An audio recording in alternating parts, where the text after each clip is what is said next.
order. First order on the agenda is the Pledge of Allegiance. If you'll stand and join me, please.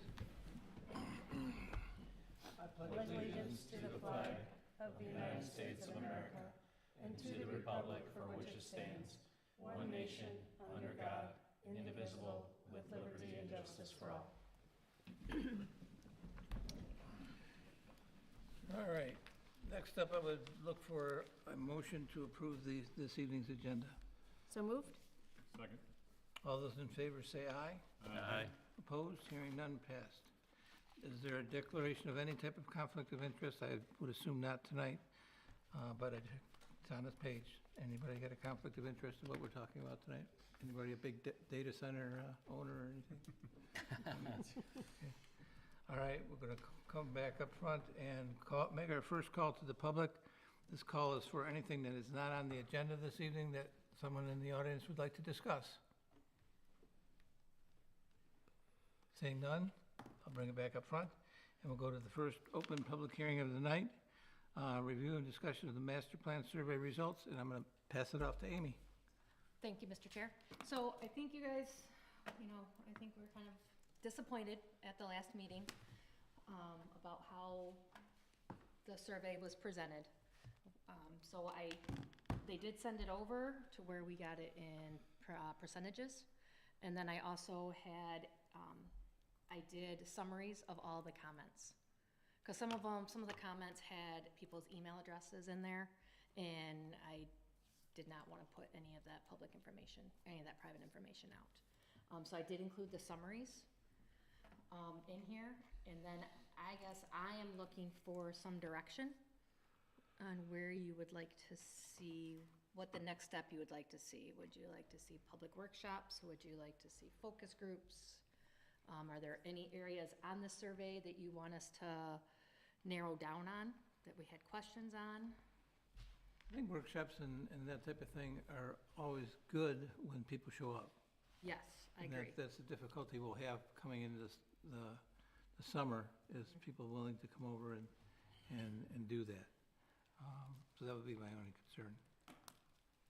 But definitely more input. You look at the statistics here, and the majority of people that filled this survey out are 65 and older. If we only have input from an age demographic from that, we're not going to be able to have vibrancy and youth and understanding of what that dynamic needs to be in this community to help it grow.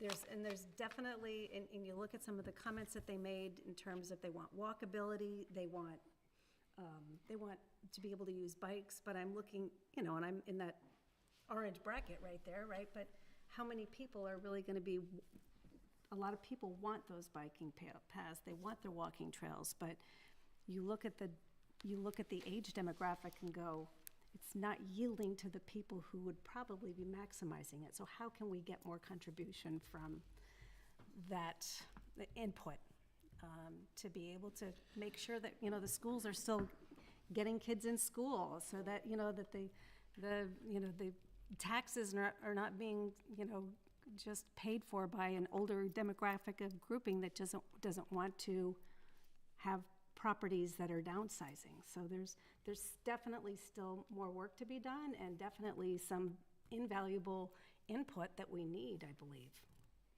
I just don't know how to reach that demographic, Would a focus group be people who are chosen to participate in the focus group? Therefore, Demographic. yeah, type of- demographic. We can make sure there's a healthy cross section of demographics represented in it. I I like know- that idea. At the Michigan Planners Association meeting that I went to this last year, they talked about people identifying businesses and leaders in the community that are of that stature or qualification, and invite them to be part of a group. So where you're having a session to discuss that. So you're getting that input from the necessary people that are, community players and involved, and you want that input. So Right. Yep. by identifying those people and Good idea. and giving them that opportunity to be that focus group would be significant, I think. Okay. What type of people do you think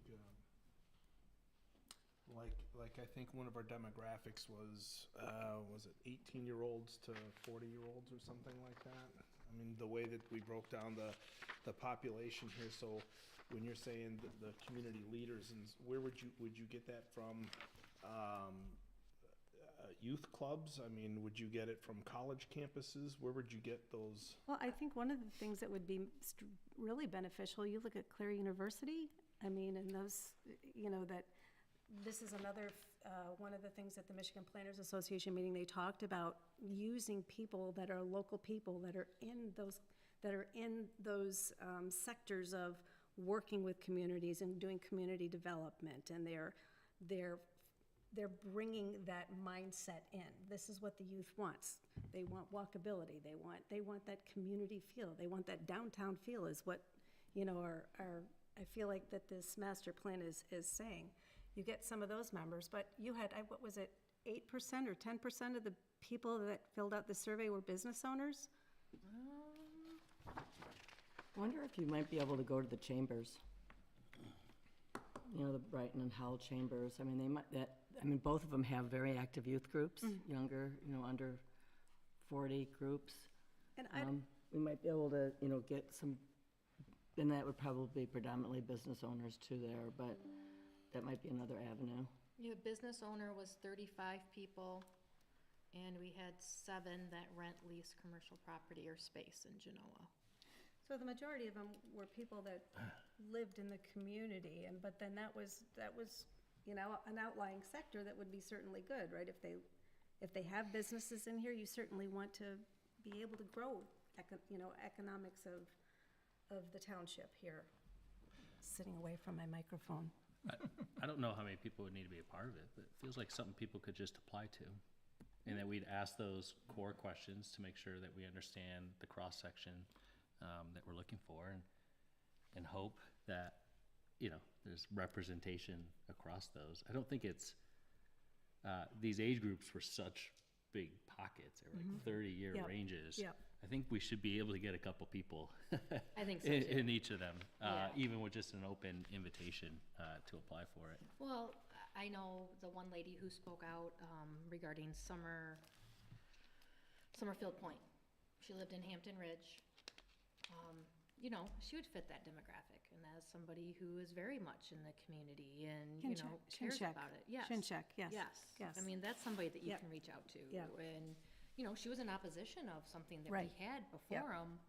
Yep. But she carried herself and she cared about her community, which I think is somebody you want Right. to be doing that. Okay. Does, I mean, if we were looking at the younger folks here, when you went to start your survey, you said, this is my age. This is where, you know, so we have a group of people that are in that age category that did respond to the survey, right? So I'm wondering if they would be interested in being part of a follow-up. If we can reach out to them, you know, that's the thing too. I was thinking about that too. If we have contact information. Yeah, if we have emails. I think a focus group or something along those lines is critical. Okay. I still feel uneasy about question 36 and the potential way that people may have answered that. And I think a focus group would Clear dig that into up. that and clean that up. Okay. And it does feel like, quite frankly, maybe the most critical question we had on this survey too. Is so it's really, I think we really have to spend the time to dig into that and unpack it deeper. I think, I think that's the right next step. Yeah. That would allow us to know then potentially what to focus on in a master plan update. Right. Because there's a outcome here where the whole community could be focused on, or just a section of the community could get focused on. But to me, we need to really flush out through a question like that and several questions, if that's true or not. And I also think number 34 is the same way. is that where it breaks down what Yes. you would want to see on that? So it's an interchange commercial? Because of Yeah. the option for left Yes. as is. Yes. Yeah. Yes. Yep, I think that Yes. was one of the Agreed. ones too. So, yeah. I was surprised, and number 32. Anytime it has left as, And left as is, I yeah, will, yeah, we'll close in on those. yeah. Again, I was really surprised about the interchange commercial, what people wanted there. Yep, I was, restaurants, yes. Right, yep. Yeah, The things professional it's zoned for. buildings. right. Yeah, I'm just like, I was surprised. Well, we had that come up when we had the discussions, I think, at the high school. There was a multitude of people that said what they would like to see is, you know, little restaurants that you can Yes. pull in and sit down at. Then they say they don't want a lot of traffic. Yes, I mean, you Right. get you get a lot of mixed messages from that yes, group. exactly. You know, We they do. don't, I'm not sure they really know what they want. I think that, well, I do, I think that they know what they want. They don't want it developed, but I think that, you know, the fact that I don't know, I kind of read into it that, you know, I wonder if, and I think I said this at the last meeting too, of, you know, if we have a lot of people that aren't in that interchange area that are responding to the survey, and they want to see the restaurants, and they want to see that develop, because they want a place to go, Right. you know? And so, you know, that's what I think we need to try and get our arms wrapped around, that we're, you know, like, because that's a pretty big chunk of Yep. people that are asking for that Right. out of the survey. Yes. And then the biggest concerns they that's were not talking about is traffic and congestion. You know, pedestrian sidewalks and crosswalks. So you know, they want those things, but they want more, Messaging wise, we want to make sure too that we relay effectively what the master plan is. That's a roadmap for our future. This isn't changes to the zoning ordinance. And I think that's important because I still find it to be a responsibility of ours to make sure that the existing commercial along Grand River is the primary focus area of commercial development in our community. Right. And from a sequencing standpoint, that should be where the efforts and energies go into. From a master planning standpoint, looking out long range, 10, 15, 20 years out, this is what this document helps pave the way for. So a little bit of, we should find our footing in that communication, I feel like, a little bit better. I can do that. Number 8 was one of the questions. I was speaking with Kevin. We were kind of going over some of these and trying to hammer down, I think, with people what they would really want to see. It's regarding housing. I should have done these in number order. You have a PDF number? it's page 9 in the, I think in the report, maybe, It is 10. 10? Yeah. So we had 43% 1 acre or more for lot sizes. But then, what was the close one after that? The duplex were higher weighted, they were at 4.5. Yes. So, I think we just, you know, the ADUs, I think we also need to get housing, get some questions for housing and clarification too, Yeah. what You know, people wanna see. You know what I'd be curious about? This sounds like a lot of work, what I'm about to say, so I'm sorry.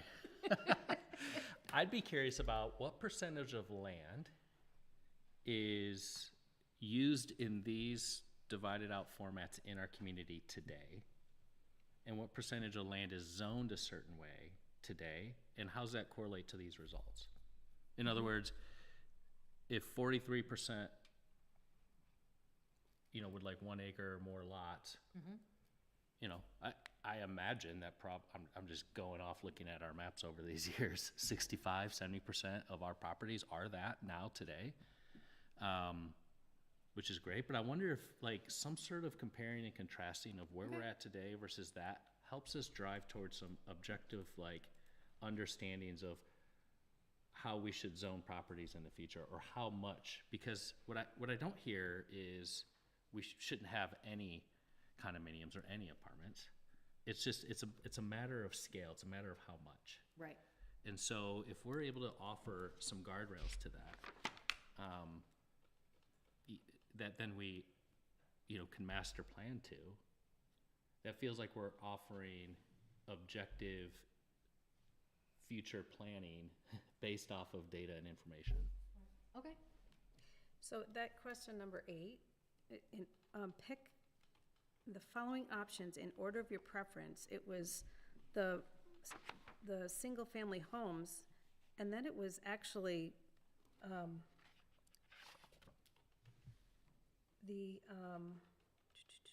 second highest one was tiny home developments. Yeah, It but was if at you- 13%. If you look at 1 and 2, which is kind of how I did it, I looked at 1 and 2. Uh-huh. 2, reduce the minimum lot size for single-family homes to 1/4 of an acre, which is 4 acres per unit. They had 10.9%. Yep, And then they had, for number 2, was 29.39%. yep. So that was almost, Yeah, and then 40. I would say duplexes and townhomes.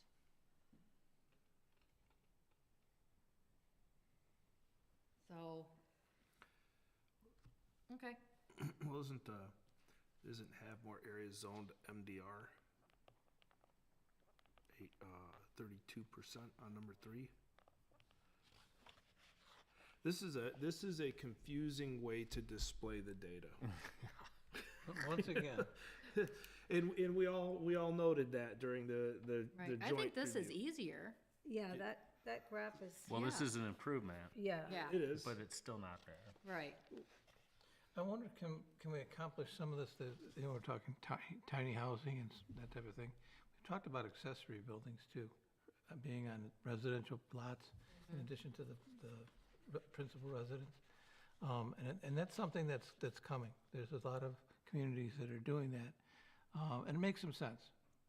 But I just wanted to throw that in there because we're talking about possibly tiny houses, and that would fit pretty well for a auxiliary structure. 'Cause you could bring it on site, set it on, a foundation and be done. Even though it gave explanations of what those were, I don't know that people understand that dynamic, right? Yeah, Of what an ADU is, an accessory dwelling unit. Right. It certainly has been a hot topic and has been explored. It's been initiated in Charlevoix, in the downtown area. In an area you wouldn't ever think, but there are areas that have little carriage garages, and they've redone them. The same thing up in Marquette. They're doing that, so that you're utilizing the space that's there without taking over another space to build another house. Well, and right? what comes into that Sad. discussion then is Airbnb and, renting those houses out. Right, That's gonna have to go hand in hand. There's gonna have to be some regulation Right. revolving around that, or you'll have everybody putting in an auxiliary structure that they can rent. I think you guys know my feelings yes, on we know those. I Amy's think they feeling should loud be, and clear. they should be attached. Yeah, I tend to agree with you, Amy. And the reason is because we are a bedroom community, and we don't have a historical downtown. We don't have, so in the examples you mentioned, people are restoring existing dwellings and structures into these types of uses. But what we would have in our case would be people trying to build new accessory structures adjacent to primary structures. And I think that gets to be a slippery slope. I think so too. I mean, again, I have it. I don't live in Genoa, but I have, a 750 apartment on the back of my garage. It's attached to my house, and, but that's where my mom lives, and that's So her is that family. considered one dwelling, or you? It's considered one dwelling. I have one electrical meter. attached. Yes. Right, that's what I'm Right. saying. So Yep. the accessory buildings that they're talking about are detached. Yeah, I mean, yeah, she has her own kitchen, her own bathroom, walk-in closet. I mean, I wanna go there when it's my time. So, but yeah, and I think accessory dwelling is meant for family.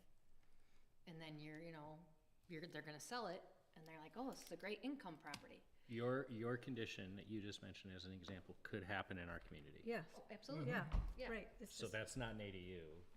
So I think the issue with an ADU is it's very specific to whomever's living in that building today. And to their exactly. current condition, but when Yeah. that passes through, it doesn't have great legacy components to it. That is my concern. And then the other one that I had was number 9. Business growth and job opportunities. We kind of, if you look at very desirable and desirable, you kind of look at those two, and 72% was restaurants and cafes. Retail and shopping was 61. So, So that doesn't surprise me. We're a bedroom community. yeah, Like, these are all ancillary, they're complementary to living in the community.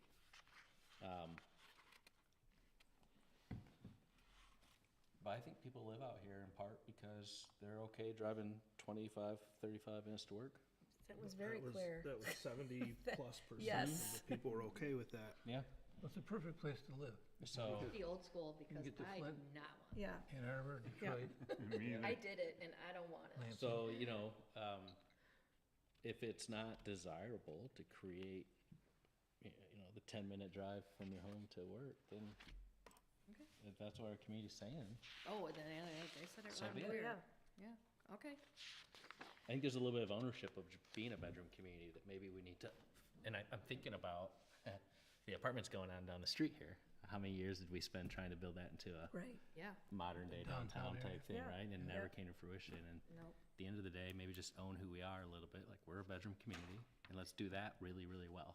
Right. And I think COVID has changed a lot of land use. I think it's been huge, because nobody's, there's a lot of people that still aren't going into the office. Yeah, or just know. 3 days a week. they Yeah, go in or whatever. so people aren't building office buildings anymore, and, they're doing a lot of it from home. So I think a lot of that's changed, and I think our master plan, maybe needs some updating on that. Okay, was there anything else, any questions, anybody? I noticed we had conflicting data on one of the questions. It was about mass transportation. And one of the answers was, I'll never use it. But then they want this. They want let's, yes. And I was like, so how do you read that where, Right. and I think, and I might be wrong from memory, I think some of that might have been fill in the blank, what do you want type stuff, and these were our own let's routes. Right. You know, Well, we and wanted- mass transit indicates a constant circular motion or something where you've got specific times that a car or whatever thing would, streetcar would pick things up, as opposed to let's where they can call them up and they come get you. Right, but I mean, that's still a mass transit, and people said, I would like let's, but then most people said, I see what you're trying to say, if it was a bus route, like Right, it's like a MDOT, bus route, like a yeah. bus route, Right. nobody would take that. Right. Right. But more people would be, I need a taxi, or I need a ride to the shopping center or something. I think sidewalks was a huge thing. Huge. That people wanted. So, The only thing that Sidewalks, concerned me Oh, with Finnish sidewalks Green River. is That's is what I the ran bike into it. traffic. What's that? Just completing. The only thing that Green River. concerned me about sidewalks That is would be- bike It just traffic, feels because like you're moving a lot how big of faster a- on bikes than you are walking. yeah. Low-hanging And fruit it's- is that for us at this point. The e-bikes. Yeah, and a lot of Been e-bikes. and e-bikes stuff. lately. Oh, yeah. So I don't know if there'd be something worth talking about, maybe just a For the discussion millions of point dollars on people would probably timing, want some bridge people that over cycle, you're gonna have to do it in the morning but it type just of costs thing. a lot of money. Much like you use a lake to ski in the morning and turn it back over to everybody else after I that. don't know how we would enforce that. I don't know That'd either, be but hard. I mean, it's just, Yeah. it's either that or bike lanes, and if you put bike lanes in, then everybody gets all concerned about that. And that's not our jurisdiction, so Yeah. that's a question. Correct me if I'm wrong, but today, if I call Let's and give them my address, they will come and pick me up Yes, for a nominal fee. correct. During normal business, during most business hours. Yeah. Okay. I wonder if, I might be reading too much into this, but just the thought of public transit from people, I wonder if it's it's kind of like a safety net. It's like, it's great for those that need it, and maybe if someday I need it as well, if my car breaks down or something like that. And so, I wonder if it's just like a good safety net to have in place. And maybe there's just more communication around the current Let's service that is in place. It wasn't that expensive. Right. I think it was $30,000 a year or something to have a, 30 to 50, I think, yeah, Yeah, yeah, it's Just well to have- subsidized. just to have something here. Okay. and then I did pick up that if you build it, they will come. People are willing to increase their taxes to purchase land for the sake of protecting it or to buy developmental rights. Right. And they also were okay with the millage. Right, that's what I meant. do They that. would be willing to pay more taxes to do Yes, that. yeah, sorry, yes. But not necessarily if it involved doing tennis courts or pickleball. No, It was all just keep it that way and I'll pay a millage, but right. I don't want anything done with it. I don't want Genoa Township to be land barons. I think developmental rights would be the way to go, because we don't have a DPW department. I mean, we have water and sewer. They're not meant to go cut down trees that, fall on that property or fall across somebody else's property and liability and stuff. I like the developmental rights before I like buying someone's property. What was very nice is to pull in here today and see all the activity Oh. that's going on Yes. outside, right? So There's so you, many people. you cherish the fact that you have that opportunity to give that ability to the residents in the means that we have it, we have the opportunity. How do you utilize it to its maximum ability so it's a win-win? And it's not only our residents. No, it's Because- not, yeah. I mean, there are people that you'll hear, oh, yeah, we were over at Genoa Township to their recreation area. That's really, Sledding Hill. that. And it helps yeah, other sledding hill in businesses winter. too, because they'll, come here, go get lunch somewhere in Genoa, maybe, or Brighton, but I think it's a good thing. Uh-oh. No, it's not our choice, it'd be the township board's choice, but I actually respectfully disagree with that. I think the township should look into, not development rights, but purchasing land. Reason being, just from a financial stewardship perspective, when you take a several decade look at things, and asset allocations for a community, it's something to fall back on. It creates a little bit of a safe harbor, You think? from a real estate investment standpoint. Heck yeah, it always does. Okay. Yeah, there is no more land that will get created on this earth. Correct.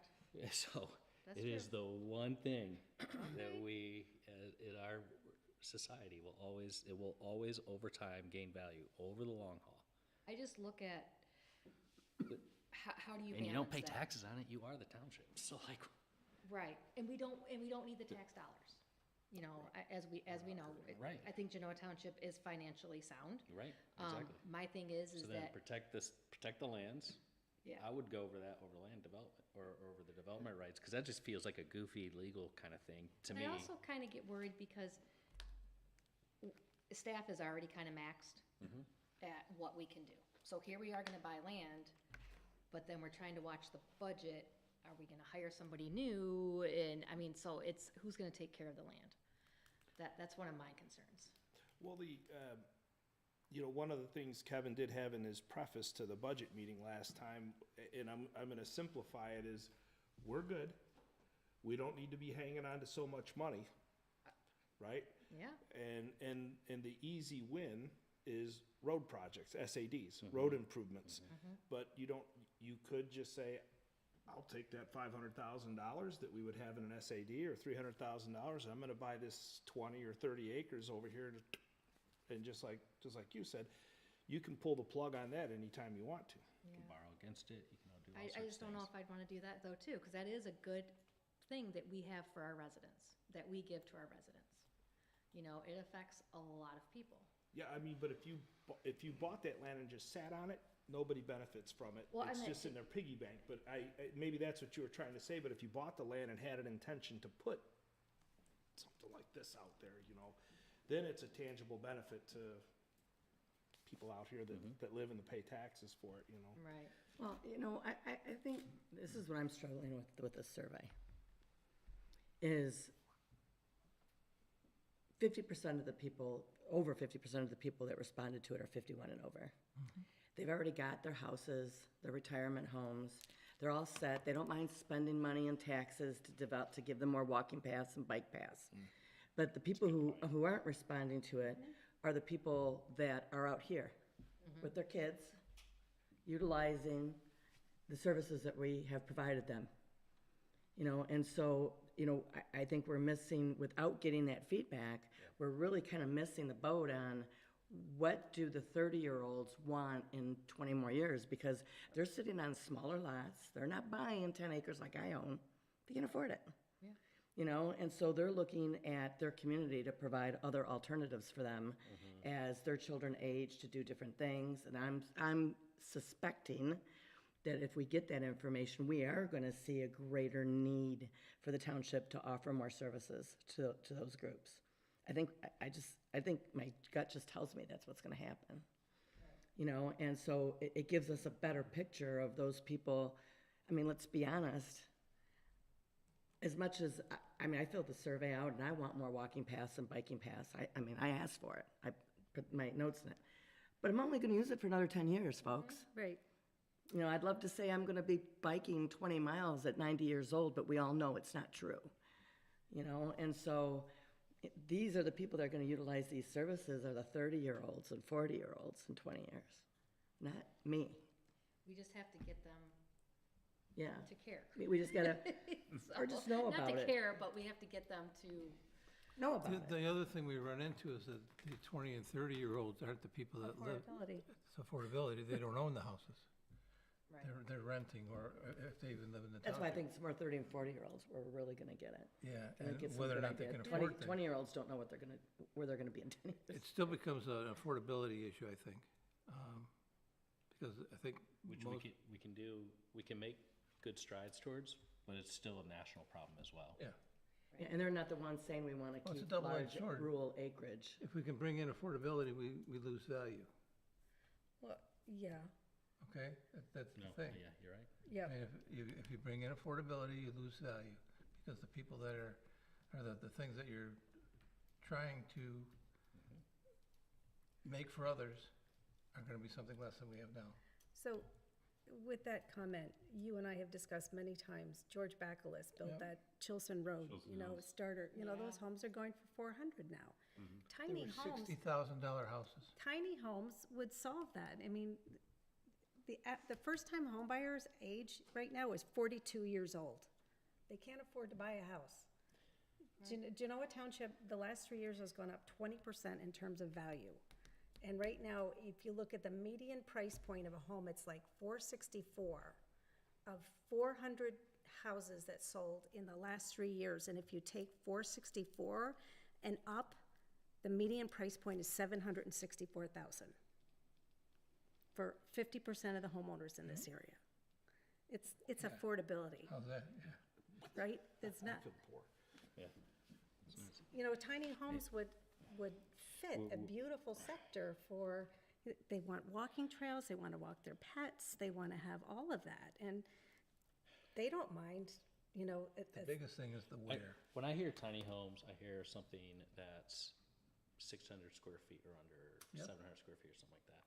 We have another gap though in our ordinance where our minimum building size for new construction is 1,400 or something like that. It's by district, I know, but like Yes, 1,500 is the max, and that's Country Estates. 1,500 is the lowest limit you can go. Yeah, sorry, it's the minimum, yes. So, Yep. so we have 800 square foot difference between our lowest baseline and a tiny home. Right. So my point would be, I wouldn't even worry about a tiny home. Let's maybe just simply update the ordinance a little bit to allow even a house under 1,500 square feet. That we all grew Just up going in. back 40s, 50s, 60 years ago, In Royal Oak and Berkeley. houses were 1,000 yeah. square feet and just fine. The McMansion has died, maybe not. But the tiny home thing isn't actually taken off anymore either. So that fad has faded. It was only meant to like subsidize. It came about because of affordability. I mean, but you can build 3-bedroom homes at still 900 square It's still an feet. issue, but Still we're, an issue, yeah. it's still the issue. I want to point out, we're causing the issue. Because of you can't build Yes. a house for under 1,500 square feet here. Right, and that's in. So yeah, we're that's in causing the Country issue in Estates, our right, ordinance the today. 5-acre minimum. Just to be clear. You get all out of whack, though, your site becomes more valuable than it should be in the combination with the building. If you go to a 1,300 square foot building in Genoa Township, because the land is gonna cost you more. It's just, I've run up and down this issue for years, and it's just a situation where you either want one or you want the other, because you can't have both. It's really difficult unless you get subsidies. And the subsidies will have other issues that come with them. We won't even allow a developer the option to look at it today, because we literally won't allow it in our ordinance. So that might be true from a financial standpoint and a land development standpoint. But the thing that's But we interesting, wouldn't even allow for the conversation to happen right from our very first look at our ordinance. Even in a PUD as well. PUD, we just can't have it. well, and then we look at the recently approved legacy development, and you have, what are they, 3,200 square foot house or smaller, and they're $800,000. Everybody says, who's gonna buy $800,000 houses? Somebody's gonna buy $800,000 houses They're gonna because, sell quick. because the builder did their homework and they put the skin in the game. Oh, yeah, I get Builders are not calls. gonna build houses like Yeah, that they if put they're $1 million not gonna just sell. to get dirt in the ground. I get calls. When are they gonna start that? I wanna Yep. move over there. Yep. I want a So- bigger house. What that does is it further, It gentrifies us- our community over the decades. and then it pulls us away from small, affordable housing too. So, Okay, so I think I've got a handle, focus Focus groups. Focus groups. Yeah, on the master plan. Do we need to send anything to the township board or? Not yet. No, okay. Nope, Alright. nope, we are good. Cool. All right, so I got marching orders on that. You wanna Was, do- Amy, didn't, it was very helpful in our combined meeting. Kelly took it upon herself and, cause we were asking, and she said, oh, well, 17% of the, you know, like this. That's Is this. this what this Yes. is right here? Yes, that's what she was reading off. Okay. So when I was going through it, I was kind of adding the percentages for like very desirable and desirable. I'm like, okay, well, they took the time, I'm just gonna put those and see where we go. That's what I did with a good idea. these. So, but yeah, I thought this was a lot easier. It could be easier. And I did the reports. I thought that kind of gave us a better idea on what people wanted with all the comments that they filled. Because there were some, you know, we had some 300 and something responses on one, and it kind of told us what was the most important, you know, what was mentioned or whatever. So I thought that did a good job. Okay, are we good with master plan? All right, did you want to do you want to call the public for that? yeah, we can, we'll call the just wondering. public. Would anyone in the public like to speak at this time? Please come forward. Deborah Beatty, 3109 Pine View Trail. Mostly, I like the conversation you're having. I think it's going in good direction. And I was actually happy with the master plan results. So you know me, I think that's saying a lot about protection, because I think a lot of that, the people's opinions were like mine. And I've just made a list here, going through the survey a couple times. The things I pulled out of it was the people are mostly interested in single-family condos, senior living, retail and restaurants, less desire for manufacturing and light industry, keeping commercial business on Grand River, keeping it a bedroom community, and keeping the rural character. Also, protecting natural areas. Internet was one of the things in our services that more people said they could use some help with. Purchasing land and purchase development rights had strong support, also the millage to pay for those. Things that people did not want was pool, public transport, or pickleball. My opinion was an extra Genoa Let's Bus would probably be helpful for us, and with the cost being small. Roads, half were saying good. When you add it all together, half good, half needs more funding. I think if there's enough people saying it needs more funding, that maybe we should add more funding to the roads and fix some of the dirt roads that people complain about often. We all know people wanted more trails and sidewalks, and I mentioned the Let's Bus. Preserve the character, protect open space, protect groundwater, lakes, wetlands, wildlife habitat, preserve farmland. Those questions that you were talking about at the end, 32 to 37, they're in there. Those definitely are unclear because of the way those questions were worded. Now, I want to get back to age. I'm trying to figure what could we possibly add more to the township that younger folks would want that we don't have right now. And the young folks that I know, I have 40-year-olds in my family, 30s and 40s, and what they want is they travel, they go to restaurants, and that's about it. Oh, they like shopping too. But that's really what they want. So I don't know what more we could add here unless you're talking about more trails. I think we have enough of what those folks want. When I moved here, I was around 30, and I moved here because of the way this township is, the way it looks. You know, it's rural, and I'm assuming that most people even from the survey, they moved here for the same reason. Now, getting, younger folks to talk to you and see if there's anything that we're missing, that's fine. The top Latson priority was preserve character, protect open space. Traffic congestion is an issue. Expand housing, we know, and that's small housing, the small home thing. There's one of our residents has a tiny home plan, and I think they started at around the 600 to 800 square feet. And her plan, and I wish y'all would hear it sometime, it is an awesome presentation she has. And when she presented it to a few different groups, people were saying, I could use that. All ages. I could use it because of my family situation or because I travel or, I'm older and I'm single now. There was so much desire for it, for these small homes. And one thing I'd like you to consider that Howell Township has in their future master plan was preserving farmland. I think that's a great idea if we can fit that in somewhere. Okay, I think that's all. Thank you. Thank you. Your name and address, please. Patty has it. Jeff DeHeenans, 5494 Sharp Drive. Bill already heard this, my 2 cents at the last township meeting. As recently coming back from Melbourne, Australia, it is interesting to me that we have a wonderful opportunity, and that is that the township has acquired 2 large parcels of land, one over there and one at that goofy triangle. And what strikes me in Melbourne is I probably in my 2 weeks passed through 15 to 20 botanical gardens.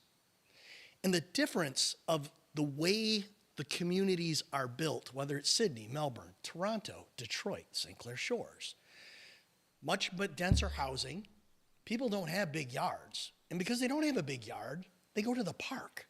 They walk to the park. They go to the park, they do things.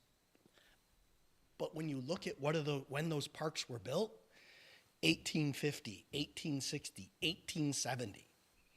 I think Genoa and the Planning Commission has an opportunity to create a legacy of all that land that's over there to preserve it for walking preserves, of trails. The triangle spot is probably the same way. If you preserve it, no one's going to build on it. You also talked about tiny houses. So when I think of tiny houses, though, hopefully I don't offend anybody who lives in Chilson Hills. I think of Chilson Hills and that subdivision. Smaller homes, quarter-acre lots. You could fit way more houses if they're walkable. And if then that walkability connects into sidewalks, that's just a much better place for a younger person to be able to afford something. I feel your guys' pain. Statistically, is this significant? You're trying to answer question 36, 37. 500 people responded? That's like 2.5% of the township. The last master plan had like 1,400 people. That's tough. How do you fit the master plan and go down the path for 2.5% of the people? That's tough. I feel your pain. And then you guys are going to talk about data centers. I am so happy that Giffords included 123Net's building. That kind of data center could fit in Genoa Township. A 2-3-story building that isn't a big monster. The monster-sized data centers that are 500,000 square feet and 1,000,000 square feet, I don't think that fits here. We probably have data centers like 123net. Probably, I would bet the Livingston County data center is probably about that size, at least one floor of that building. So they exist in the county already in many of our businesses, but in terms of a large attraction of data center, a 123net kind of building, that makes sense. The monsters, they don't. So, that's my 2 cents. Thanks. Thank you. Seeing no one else, we'll bring it back up front for any other discussion, or do we want to move on to the next item? Amy, on the Let's Bus thing, are they not able to make all their calls? I have not heard that. They have not been able to. I know, of course, weather-wise, Yeah. but I don't know how they are on timing. If someone needs to be picked up and they're late all the time, I don't know. I could look into that. That would be interesting. Yeah. Last thing we want is a Let's Bus to sit in a parking lot. It'd be good to know the utilization rate. Yeah.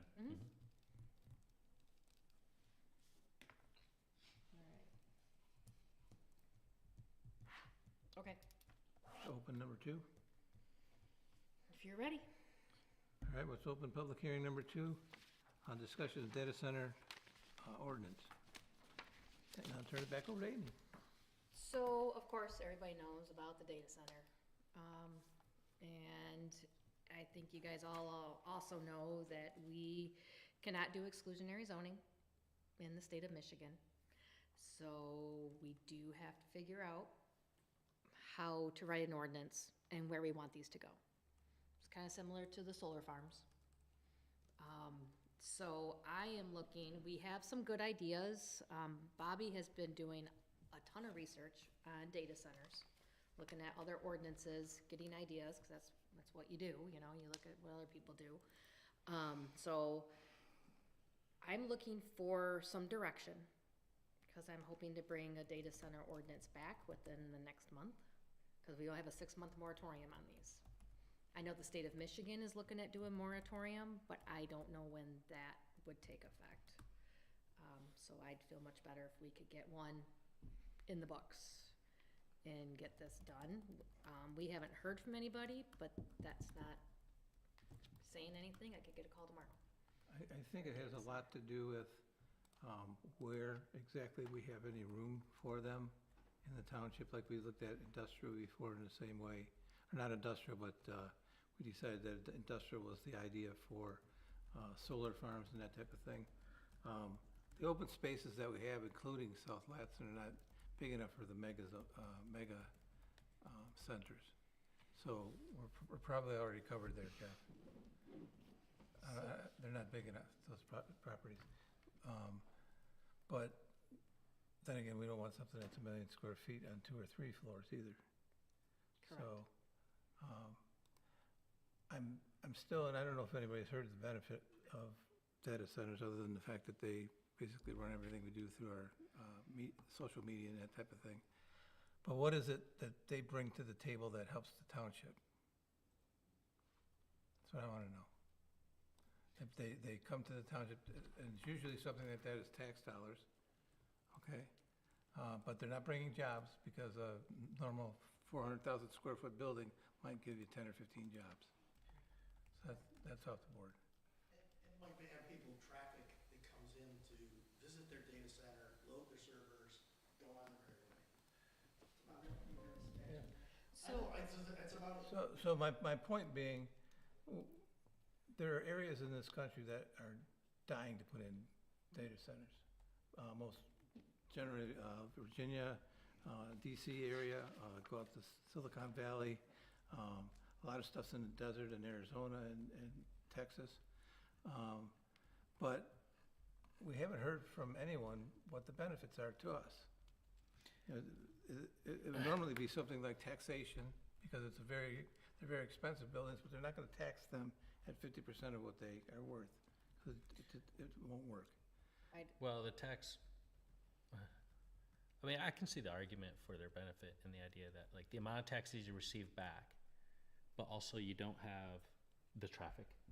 You don't have the impact on local schools then, because it's actually an industry that has a lot of capital into those facilities. And so it's taxed on its value, which is high, but yet it has actual low, like, people requirements for it. And so the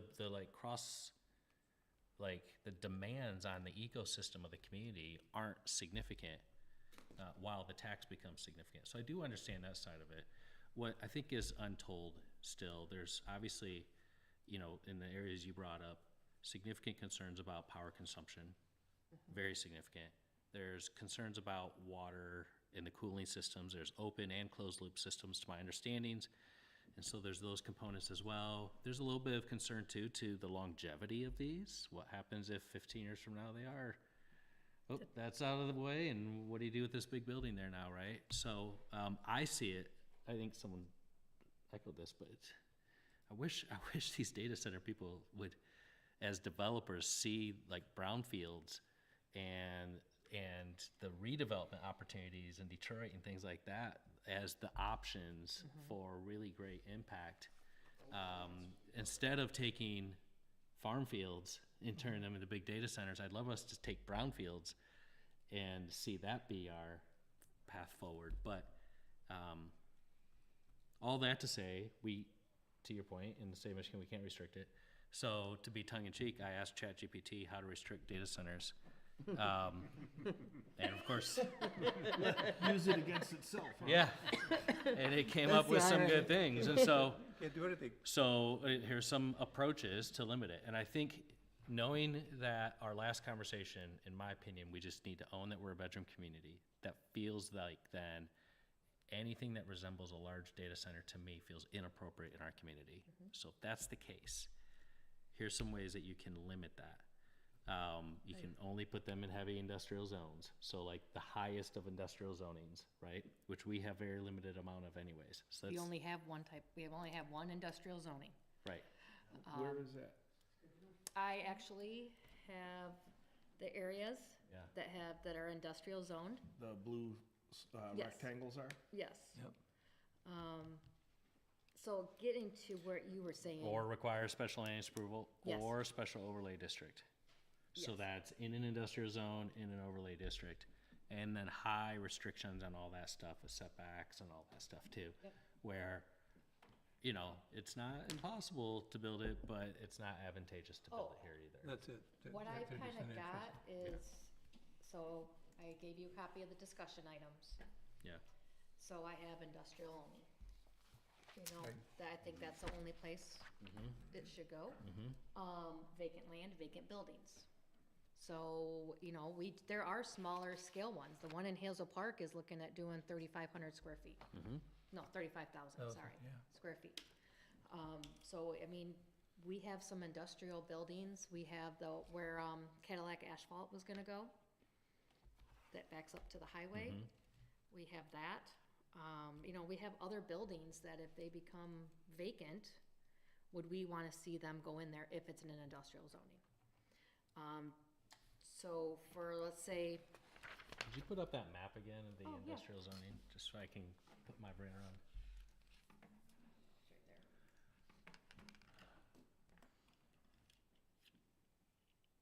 I can make it bigger. There's not a lot of acreage there. So we have 4 parcels that are 20 acres or more In industrial? Total? in industrial. Yeah. We have this one over here, Yeah. which is right by the sewer plant Yep. on Chilson. And then we have Road Commission, which is, Is that Grand Oaks Drive? yes. Yep. And then we also have industrial resin building that also sits on 20 acres. And then there was one more, and I knew I'd forget it. Are there a lot of wetlands over there? On this one? No, over off of Grand Oaks there. Back in Up there? towards Grand River, there There's is. some, yeah. Yeah, but not where the road commission is. Okay. All right, I'm gonna throw out a suggestion.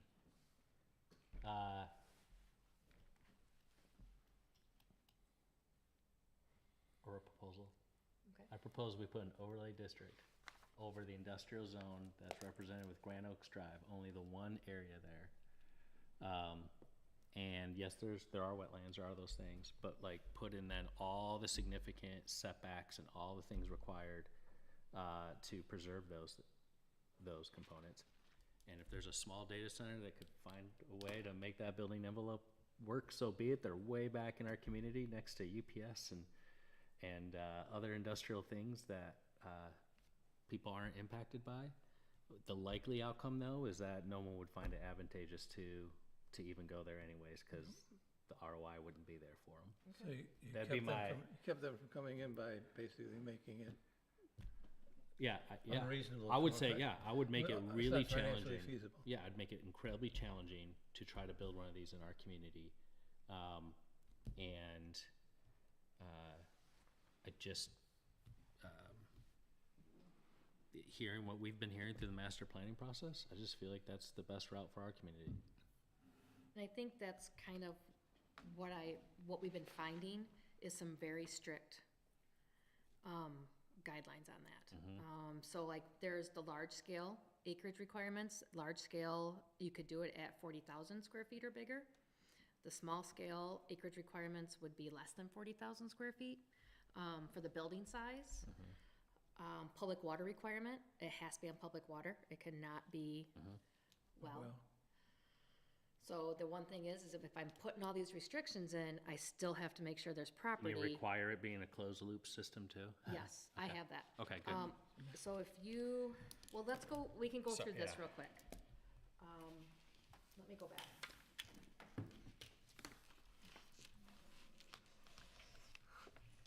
So I think I get where you guys are going, industrial only. We definitely want that. So setbacks and screening, I kind of did what was similar to the solar farms. 100 feet from wetlands, rivers, we don't have any industrial on lakes. So I didn't, I tried to shorten this down some. 100 feet from any lot line and 500 feet from any residential building or structure.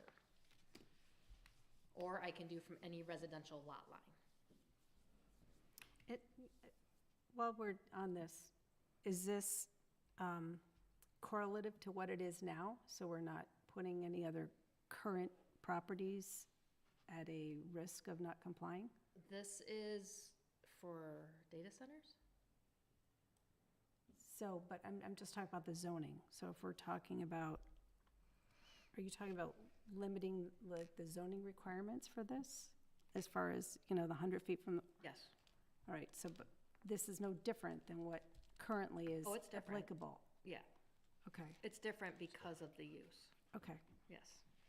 So this would add a category of data centers Correct. into our ordinance. Just like Okay. we did for Got solar it. And farms. these would Okay. be the specific, For that, yep, Yes. got it, okay. Yep.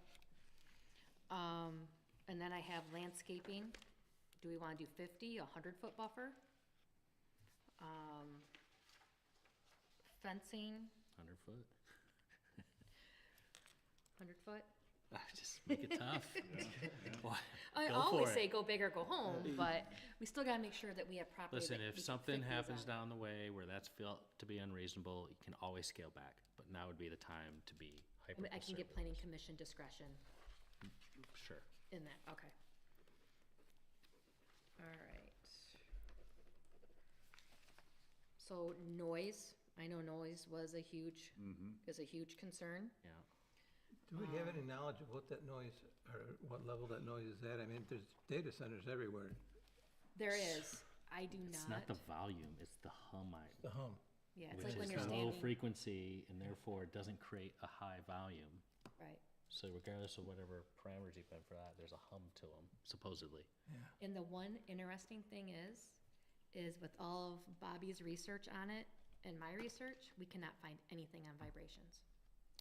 They label them, but doesn't tell you how to measure it. Nobody's ordinance addresses them. It'll say noise and vibration, but it only talks about decibels. Yeah. What type of device would you measure? Richter scale. A Geiger, I know, Geiger radio. That's what I was What thinking. what would you I don't measure know. that with? I don't And know. how would you That's why prove it no one wasn't mentions like it. a, yeah. Yeah, It wasn't just a natural, Right. the freeway a mile away, Right. vibrating the ground. Right, yeah. I wonder- probably why they don't Remember put it that, in. we had that group in here that did the Yep. sound. They were doing it for the restaurant, proposed Right, they had- restaurant, they- yeah. So they could direct things, so, and it wouldn't overflow and flood. Think of the impact that has to the natural wildlife. Yeah. I mean, Vibrating like, the that's ground. gotta be, like, horrible. So, Right. I've worked at factories with heavy stamping process, boom, boom, boom, and they have pads. They have pads underneath big pieces of equipment to control, so you're not bouncing off the ground in your desk when that press goes up and down all the Right. time. And I'm sure that they have, we see that buildings are built with shock absorbers to withstand earthquakes. Now, do these data centers, are they sensitive enough to where they protect themselves? I don't want my computers jiggling just because of, Right. I don't know how we would even measure vibration or limit it or force some type of pads or, I don't know. Many of these are saying that they don't issue a permit until they can regulate the noise and make sure it's in compliance. Now you've got something that's already built and, and oh, guess what? You can't use it because the noise is not acceptable. May I address Jeff? Sure. Okay. Do you know any of the answers to that question about computers? So most of the data centers that I've been into, which are like Digital Realty and down in Ashburn, Virginia, all the floors are all all raised floor. The vibration is typically the transformers that are inside, but once they fire up their diesel generators to do test over, that's the vibration that you're talking about. But yeah, the servers themselves are all in racks mounted to the floor, plus the ladder racking above. They're not going anywhere. Okay. And were there a couple of data centers out there at Ashland in Virginia? They're everywhere. The place that I most recently visited in October, this is a subjective opinion. 10 years ago, there were 2 data centers there. Today, there are about 15. There's new exits on the highway. There are restaurants, hotels. You're talking 1 million square foot, 3-story tall buildings. Yep. It is just ginormous. Yes, it is all the players that have been talking about coming into Michigan. It's all the big guys like Verizon and AT&T and the cellular carriers. Okay. They're just ginormous And- industrial buildings. And most of that area came from farmland. It's Most of probably that within the last area- 15 years. Most of that area was, farmland, Subdivisions. residential, not quite to the next town, Yep, Ashburn. yeah. It actually borders a strip mall. Yeah. That's the side that we don't know enough about. You know, the benefits, like I said, I may have phrased it wrong before, but what I'd really like to know is what benefits would it have to our community? If there's benefits that it has to our community that we don't know about, and we make these unable to be built for a feasibility standpoint, then what have we done? We've eliminated something that may be able to help the community. Yeah, and I'm sorry, it's just an opinion, I share it with Eric. I think there are other communities that are struggling, that lost a factory and lost places. Yes. That, good gosh, it's a brownfield, look at. Up in Flint. Yep. Go into Buick City and put it in. Right. A bedroom community doesn't need to be an early adapter to the next thing of technology, because what you get left with if it doesn't work, the risk reward there isn't there, so. Right. And Well, that's my point. You don't know what the- former employer is moving out what the of, risk reward is. Auburn Hills, and they are splitting into probably Ashburn and someplace like Portland or Seattle. Yeah. Where it makes sense.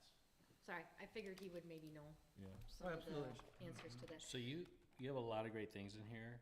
I agree with. I wonder if this needs, what I don't see, but maybe it's in here, is like a max building square footage. I was gonna ask And then the other one would be, and again, ChatGPT gave me this idea,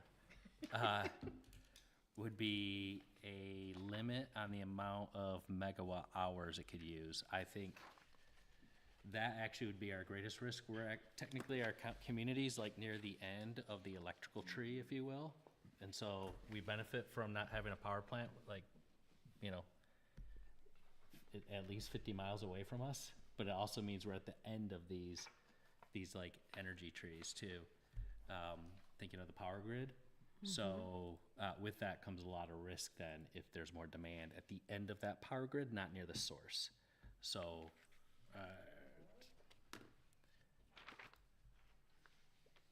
Where do I have that?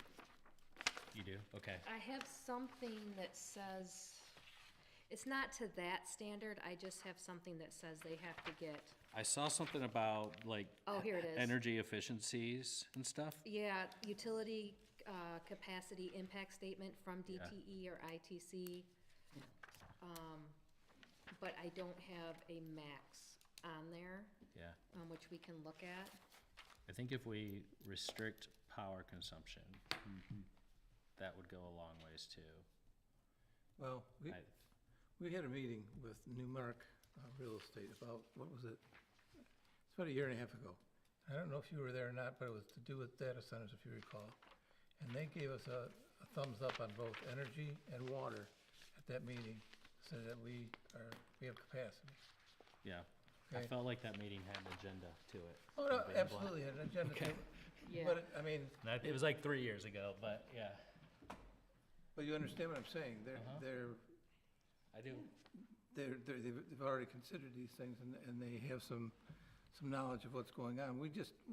My bottom line is we don't have enough room to keep them away from what we want to keep them away from, which is residential homes. And, I mean, all of our pockets of industrial are tucked in the middle of, living area, because we're a bedroom community.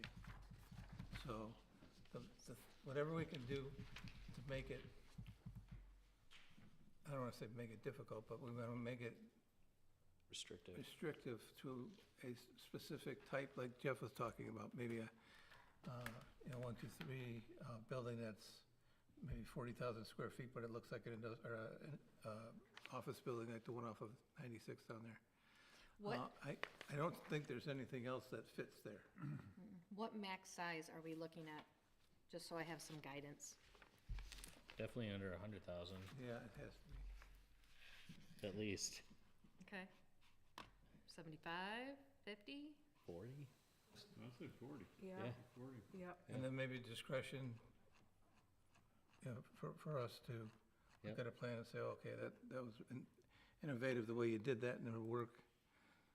Yeah, You know, I like at 50,000. 40,000. Okay. I mean, I didn't put And then, special like, use on here because 10 to 20 I megawatts just of assumed. max data power capacity. That's the lowest one. I don't know. I think there's it's- something, there's a Don't scale, share. there's a scale in here that talks about that. I'm trying to remember where it was. So fire protection, I have, they have to have fire detection, fire suppression, meet the fire department code. Yeah, right here.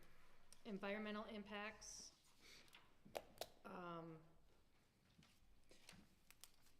Of course, they have to do the environmental impact study. They all have big backup generators too, and we lose power out here quite a bit, and that is loud. Yes, it is. That's So I have times on that says it's between 8 and 6. You can only do the testing between those times.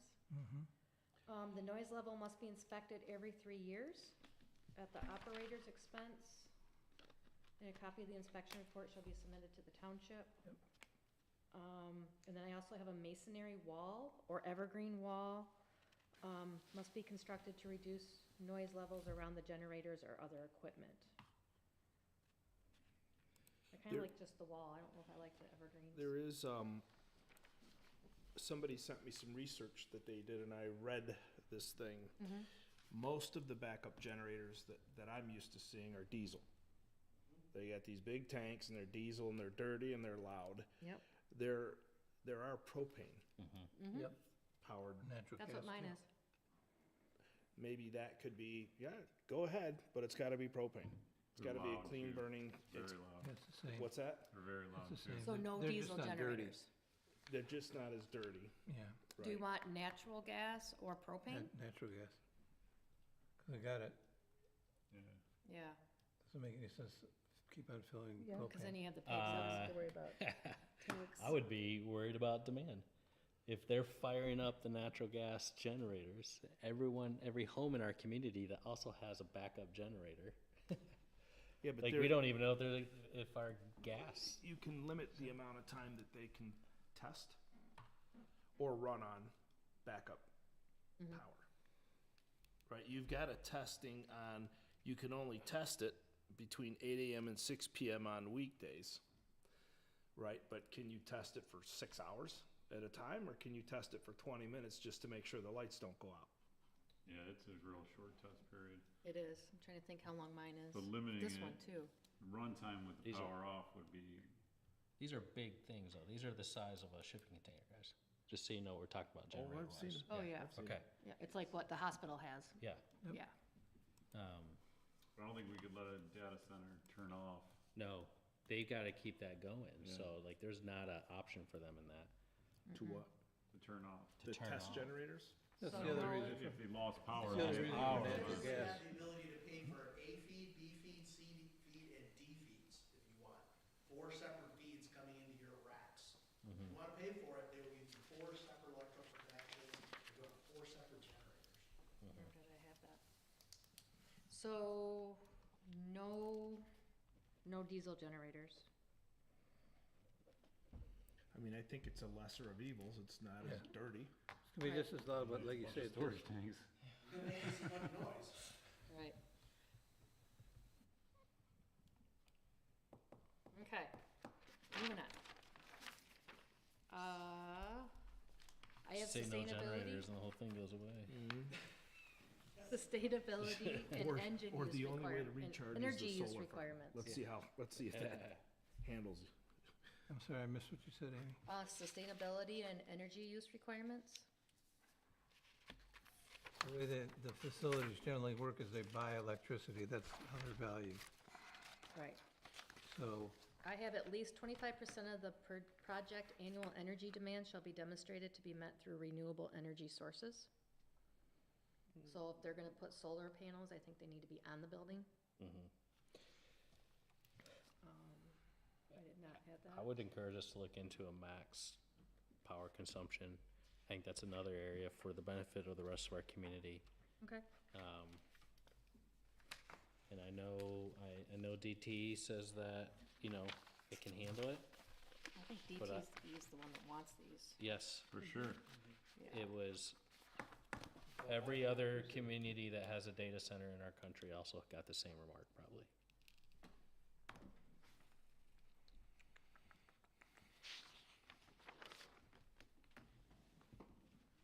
There was one that had great things in here. Oh, he doesn't have a thing. Okay, so I will look for a max power consumption. And then I have the decommissioning.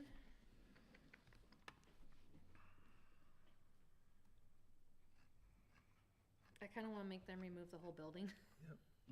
If it's decommissioned. Yep. Within 6 months, within a year? Yeah, that's, well, if we're only putting a max cap on 40, 6 months could be done, or 3 months. But I want all the infrastructure, like all the underground stuff. Do we do any type of, what's the term, we do it with developers? Performance guarantee? Yes, it would Okay, be, well, like, what if they go under? it'd be 125% of the cost to remove, well, I have all panels, cause I took it off, out of the solar, trying to keep it compatible.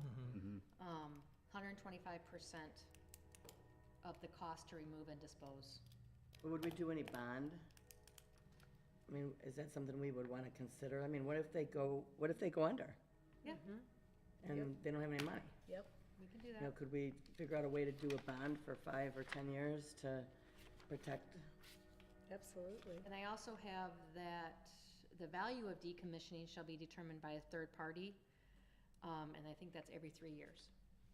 Yeah, I mean, I think that's a great idea, but if they go under, that's not gonna do us any good. Yeah, but I mean, yeah, it says that they have to provide us, security to the township.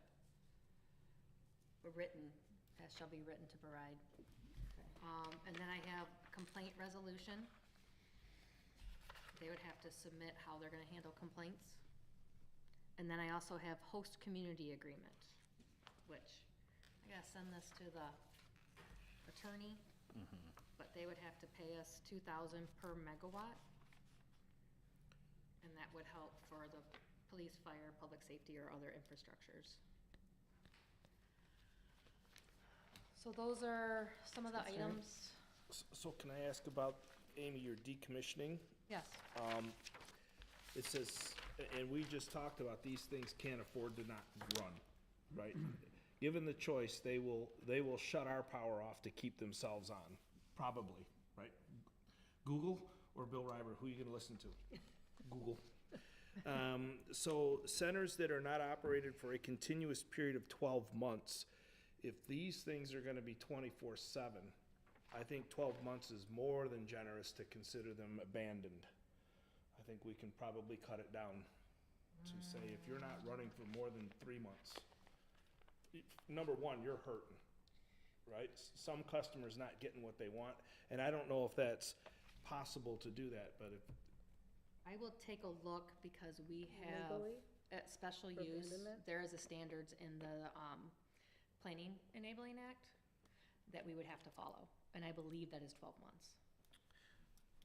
The one area this could come into play is if they choose to keep the building as is, but they go in and completely retrofit the interior 10, 15 years down the road with whatever supercomputers exist at that point or whatever, right? So in the decommissioning, like that might be something to differentiate too.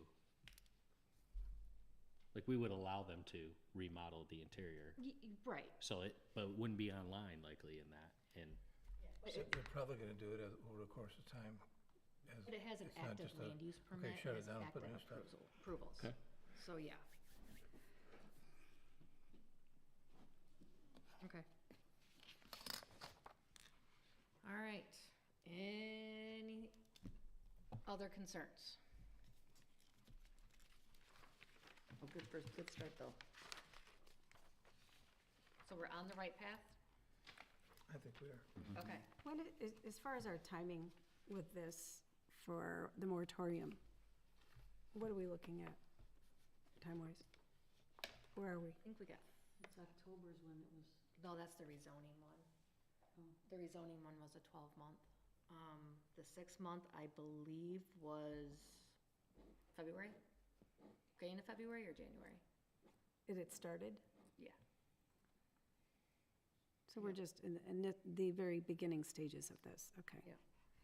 And I have read that the states has, already laws in place that they're submitting to try and shut this down They're trying to do a moratorium on them. for 2027. Yeah. that's. And it could be different with somebody getting in office, too. I don't know if that's gonna go through or not, because they They've approved been actively tax pushing this at the incentives. same time, so they've got tax incentives, been going out promoting it. Yes. Then at Right. the same time, there's been, constituents uprising to it. Now it's changed, so. Yeah. Correct. I would just rather be ahead of this one. Oh, Yeah, sure. yeah. Yep. Okay, so you might be seeing this next month. Cool. Okay, Pretty good. all right. Good Got any marching conversation, orders on folks. that one? Yes, you do. You know that one Eric says looks like a lot of work? All right, so we're gonna close public hearing number 2 and move on to administrative business. Want to do call to the public? I would like to make a call to the public. all right, there we If go. there's anyone who would like to address the commission. Please step forward and state your name and address. Deborah Beatty, 3109 Pine View Trail. As to the data centers, I like what you're doing, put it in a place that's going to limit some of the problems. First of all, water. Even closed loop, you need to read more about that because that just passes the buck, so to speak, onto electric companies who will be then using more water to help cool the data center. The data center will use less water on site, but it will just transfer the problem somewhere else. So it's not a fix. Another thing, lawsuits. These, if it was a big one, I don't know how much money they're going to have, these, like a company that could fit into a 40,000, but I don't expect we would ever be able to win against a company that has a lot of money. It'll be a battle that they could say, well, we don't feel like doing this anymore, or this is costing us too much, we're not going to do that, and we will have nothing to fight back with. The noise. I was just looking that up now. There are, and you were saying like a seismic. Well, it is something like that where you would be able to detect, these sounds that people are saying are killing them. And inspected every 3 years for sound, that doesn't sound even close to reasonable. I mean, in my, estimation, it'd be once a month be tested to make sure they're following the rules to protect people. And let's see, there's more here. And the noise does not come from what someone else said. The noise is from really the whole building. Rooftop handling units, industrial chillers, of course the backup generators that are tested regularly or run whenever we're out of power. And, last year we were out of power quite a few times. Let's see, what else do I have here? The closed loop, I said. In heavy industrial, definitely.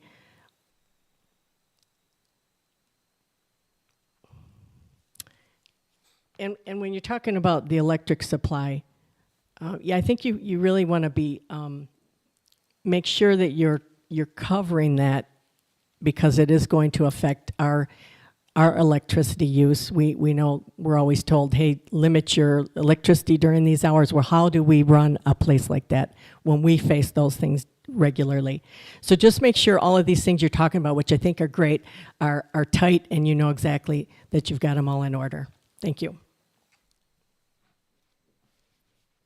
Is there anyone else that would like to speak? Sound good, you guys are spot on. All right. I'm going to call it back up to the front, and we're going to move on to the staff report. Well, we might be getting a data center ordinance next month. Who did we meet with? It looks like they might be applying. We might be having boroughs Again? coming back. Still an entertainment venue? Yes.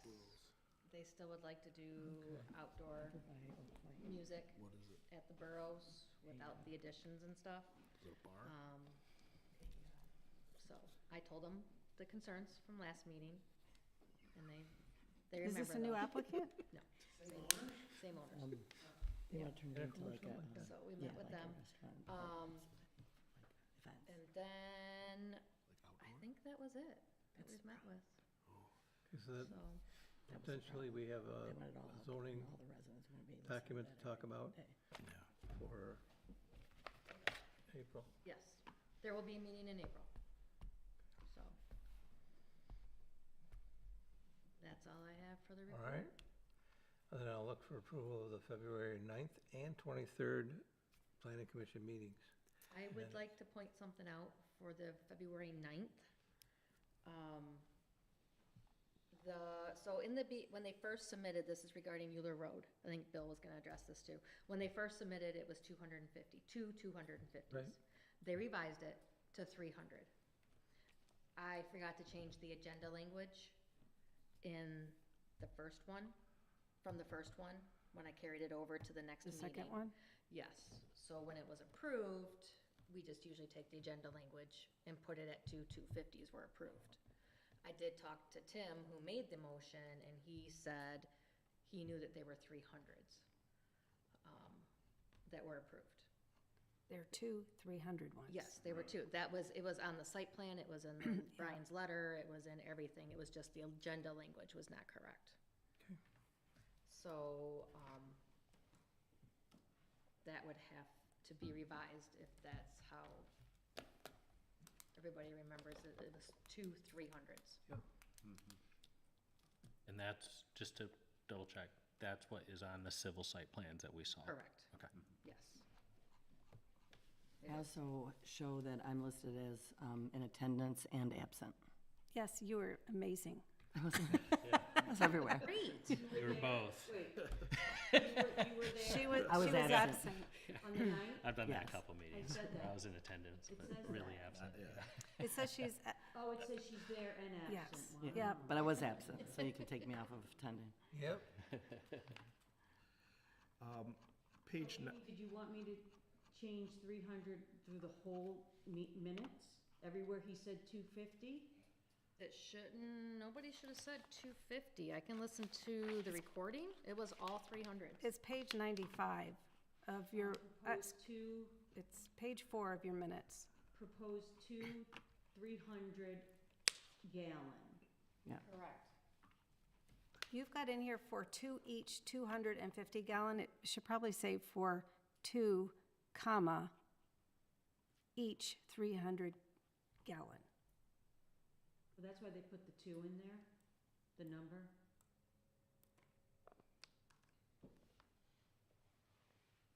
Two 300 gallon above ground, okay.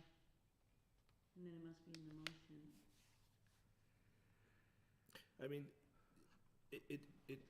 I get it that it was a typo that was carried over and everything, but I mean, the motion was made, it was voted on, it was approved unanimously for 2 each 250 gallon above ground. I get it, the site plan was there and everything, so I don't know, can we go back legally and change that to, the motion was made to 300 gallons? And it was approved unanimously, because that's not what the motion was, and that's not what was approved. And I get it, 300, 250, okay. I'm just looking at legality. Can we change a motion that was voted on and unanimously approved? I want to view their video Yes. recording, because I don't remember Tim. Oh, I remember Tim saying, I approved the site plan, I approved the impact assessment, which had 300 gallons on it. He did not say, I approved 250. So that's what I wanna review. The motion Confirm wasn't that, I'd say it's approval of 250 gallon tanks. It was approval of, The site plan, yes. yes. That email that I sent, I'd referenced timestamps. For, On YouTube? oh, Yes. okay, yeah, Yeah, go back, and like I said, it's water under the bridge to me. right. I'm Did just- he say the 250s? I think Commissioner said, so the motion, we approved a motion for 250. You'd have to, I'm parsing words here. Yeah, I'll review it. Yeah, no, I don't know what Tim was, but I remember just the chairperson mentioning 250, that it was. And I think even the chairperson said, come on up here, so we're here to discuss a couple of 250 gallon tanks. That's why when we were talking about it in the trustee meeting, I'm like, Right. whoa, hold on a second, where did this Yeah. come from? Well, I mean, And my concern is that, do we just need to let sleeping dogs lie here, or can we go back and change the minutes to reflect something right. that we voted on and we approved it, but now we're gonna go back and backdate the minutes? Did you vote on it? So let me ask you this. Did you vote on it knowing that they were 300s? No, Even though because, it was all over the site plan, all no, over the because impact? everything said 250. The guy was up here doing 250. We were talking about 250. We talked about a 500 gallon tank, and I'd rather puncture 250 gallons. It was always 250. I don't remember that from the February meeting. Like I said, I'll it look doesn't through really it. matter to me, 250, 300. I'm just making sure we're allowed to go back and change something that we voted on Okay. in the Well, minutes. that's what the Well, I applicant know knows. the motion maker, you said you knew that they were 2 300s. Yeah, I mean, I live and die by site plans, so Yeah. that's the gospel for me. Okay, It's okay with me. I don't, okay. I'll I'm ask. just asking, can I we would do say this? Yes. I would say listen to the recording or watch the recording, like you're talking about, just verify. Yep. At that point, we can make it more I'm not a best constructive. I can do that. Okay. So what am I doing? You are doing nothing. Not approving these then? Well, hold on. We should not approve these. We'll table it, We'll table it till next month. yes, We should give time to listen to it yes. as the record of this Yeah. conversation. Yep, I agree. And while we're at it, just on page 93, because I brought this up in the trustee meeting, and they said you're asking about the planning commission meeting minutes, so discuss it there. Page 93 of, pardon me? I thought we weren't doing the 2-9, we weren't doing those today. This, if we're gonna go back and look at tape and all this kind of stuff, We on, should do that at that meeting, when it's all approved, no. He has another change. I have another for change. February 9th. But we're not approving those tonight. I know, but we didn't make a motion to table Yeah, them yet. he's providing I feedback. know, he's gonna change it again, tonight and then again. Okay, what? We're not changing it tonight. No, this He's is just something telling us. different. On page 93, it says Commissioner Reiber confirmed that there will be staggered drop-off, blah, blah, blah, blah, blah, but also requested to have a parking lot on the side of the driveway. And I believe I suggested to just have parking along the sides of the driveway, not an additional parking lot, because I think the lady, the petitioner, said she's got a parking lot that can handle like 6 vehicles or something up close to the house. Okay. I will, I just don't think I asked for a lot. I just suggested parking along the drive. I will I think I review the remember video for that Thank too. you. Mr. Chair, I have a question. I had a number of things here that need to be amended in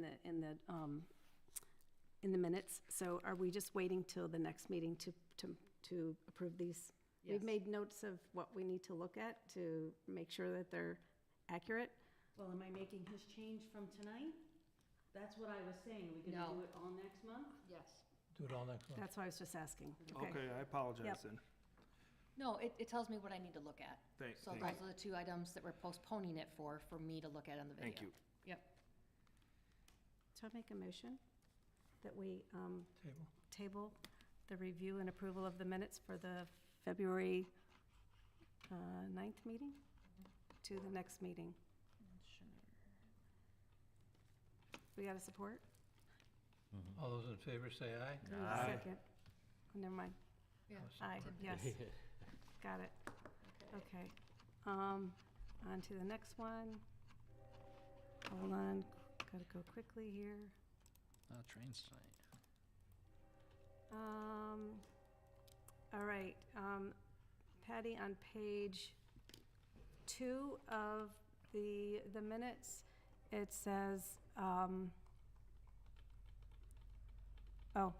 just for clarification, 5th paragraph down. So we're talking about the planning commission proceed. Ms. Ruthig stated staff would like to receive feedback from the planning commission on how to proceed. Commissioner Roush stated master plan reviews are required to be initiated by the planning commission. However, the board of trustees requested this review. Also, he is not comfortable with focusing the plan on a single piece of property, specifically Latson Road at 96. Supervisor Spire agreed and noted that the township attorney agrees also. Just wanted to make for clarification purposes that everybody understood that they can't single out a specific parcel.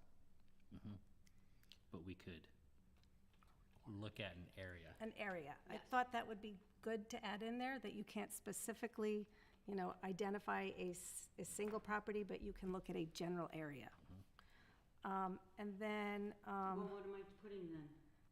just add those 2 sentences What- right after that. Okay, so you'll have to tell me what it is, because. So, Also, he is not, like, you just read what I read. agrees also. And then what? Supervisor Spire agreed and noted that the township attorney I have also that. agrees you cannot singly identify a specific property, but you can look at a general area. So you're talking about a general area and a single.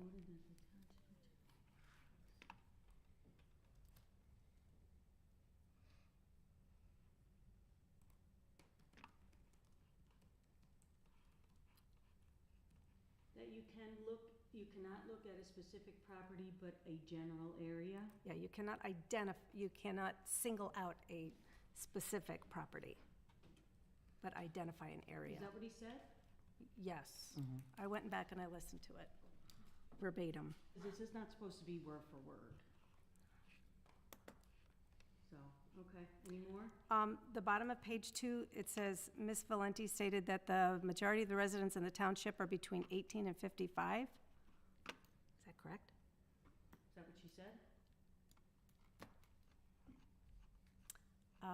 I thought she said are older than 65, but I didn't listen to the YouTube. I just remember the stats, and I'm like, it's not between 18 and 55, so. Okay, so what do you want me to change it to? Well, how about we wait and do that at the same time?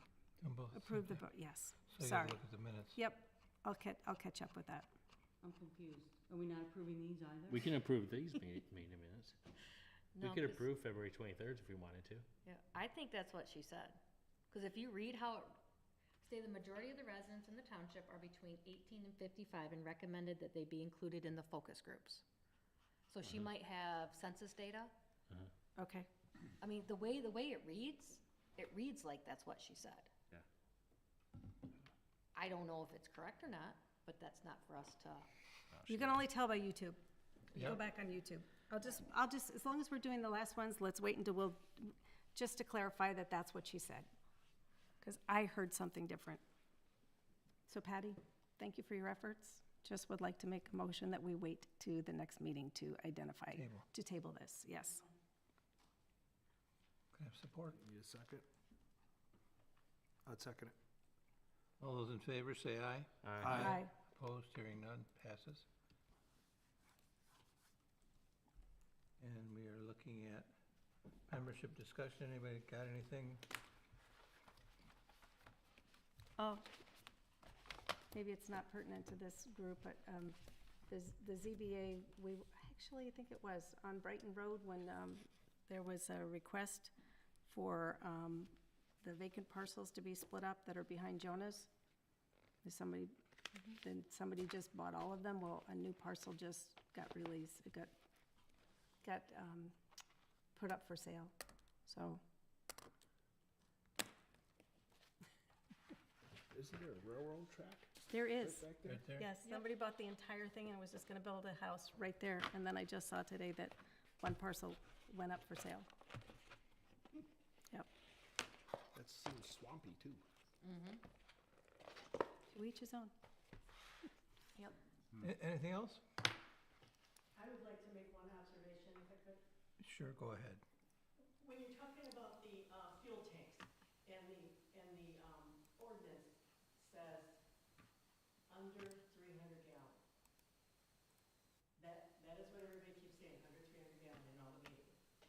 Well, 300 gallons is not under 300 gallons. Say under or 300 and under? I'm confused. If In the ordinance? She's right. The tanks have to be It's left to interpretation at best. Is that what we do? Right. Interpretation? I mean, shouldn't it say 300 or less under, right. Up to 300? The word's gotta be different, because that means it can only be 299. Right. Well, that means it's already changed. That will be gone. It's about the ordinance in general. Yeah, that will be gone, though. The 300, whatever that wording is, will be gone. Because we did it to 2 500s is what you're I'm allowed. not talking about the meeting. I'm talking about your ordinance. That's what the new ordinance is gonna be, Oh, it's gonna be what? 2 500s. 2,500. Yes. So, but the same issue could exist with a 500-gallon tank. Yeah, that's what I'm looking at right now. 500 and less. Yeah, 500 or less. That's a good point. It's a good point. Yeah. Yep, it's a nuance that's important, yeah. Right. Okay. Any other discussion?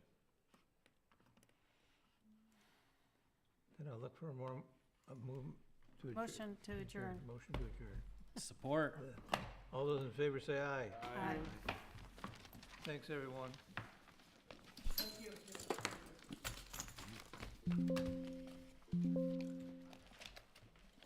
Could stretch that another 20 minutes. I could have been here officially 12 hours today.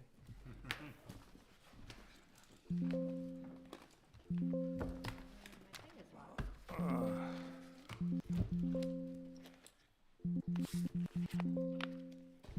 thing is loud.